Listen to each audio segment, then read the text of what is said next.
కేసీఆర్ కు దెబ్బ మీద దెబ్బ ఊహించని షాక్లు తగులుతున్నాయి.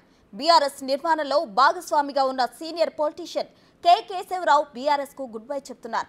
సుదీర్ఘ కాలం కాంగ్రెస్ లో ఉన్నానని 84 ఏళ్ల వయసులో తిరిగి సొంత పార్టీకి వెళ్లినట్టుగా భావిస్తున్నారని కేకే అన్నారు.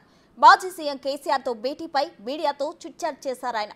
పార్టీ అంతర్గత విషయాలపై ఇద్దరి మధ్య చర్చ జరిగిందన్నారు. కవితను ఈడీ అరెస్ట్ చేసిన అంశం కూడా చర్చించినట్లు కేకే తెలిపారు. పార్టీలో తనకు ఎంతో గౌరవం ఇచ్చారని కేశవరావు తెలిపారు. మరిన్ని వివరాలు మా ప్రతినిధి రామ్ ప్రసాద్ ఫోన్ లైన్ లో అందించడానికి సిద్ధంగా ఉన్నారు. రామ్ ప్రసాద్, చెప్పండి. కేసీఆర్ కు దెబ్బ మీద దెబ్బ తగులుతున్నట్లు తెలుస్తుంది. అయితే ఊహించని షాక్లు ఎదుర్కొంటే కేసీఆర్ ప్రస్తుతం బీఆర్ఎస్ లో ఉన్న నేతలు అంతా ఇతర పార్టీల్లోకి వెళ్తుండటంతో ఏమంటున్నారు?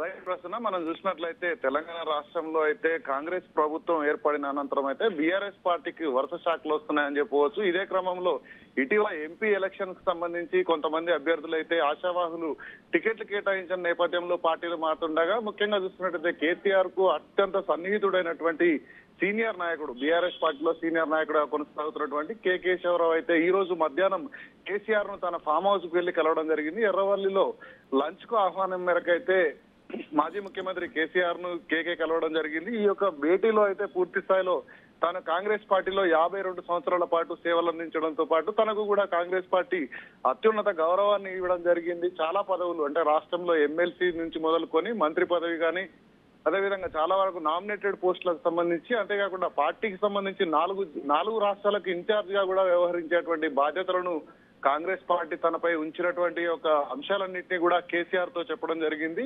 ఇద్దరి మధ్య పరస్పరం ఎలాంటి గొడవలు లేకపోగా ఒకరినొకరు గౌరవించుకునేటువంటి సాన్నిహిత్యం కేసీఆర్ తో ఉంది. కేవలం తెలంగాణ ఉద్యమ సమయంలో మాత్రమే కాంగ్రెస్ పార్టీని వీడి కేసీఆర్ తో కలిసి నడవాల్సినటువంటి పరిస్థితి వచ్చింది. కానీ తన శేష జీవితం అంతా కూడా కాంగ్రెస్ పార్టీలోనే కొనసాగుతానటువంటి ఒక అంశాన్ని కూడా కేసీఆర్ కు చెప్పినట్లయితే మనకు తెలుస్తా ఉంది.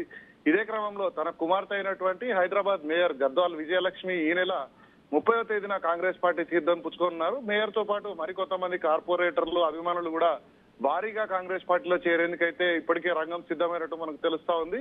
ఇదే క్రమంలో కేకే అయితే మాట్లాడుతున్నటువంటి పరిస్థితుల్లో తన కుమారుడు విప్లవ్ కుమార్ మాత్రం బీఆర్ఎస్ లోనే కొనసాగుతాడు, కానీ తాను మాత్రం కాంగ్రెస్ పార్టీలోనే శేష జీవితాన్ని కొనసాగిస్తాను, తన పూర్తి రాజకీయ అనుభవం అంతా కూడా కాంగ్రెస్ పార్టీకి దారపోస్తానన్నటువంటి ఒక కామెంట్స్ అయితే ఈ రోజు చేయడం జరిగింది. అతి త్వరలోనే తాను ఎప్పుడు చేరుతాను అనేటువంటి అంశం పైన పూర్తి స్థాయిలో క్లారిటీ ఇవ్వనున్నట్లు మనకు తెలుస్తుంది. ప్రస్తుతం right, thank you Ram Prasad.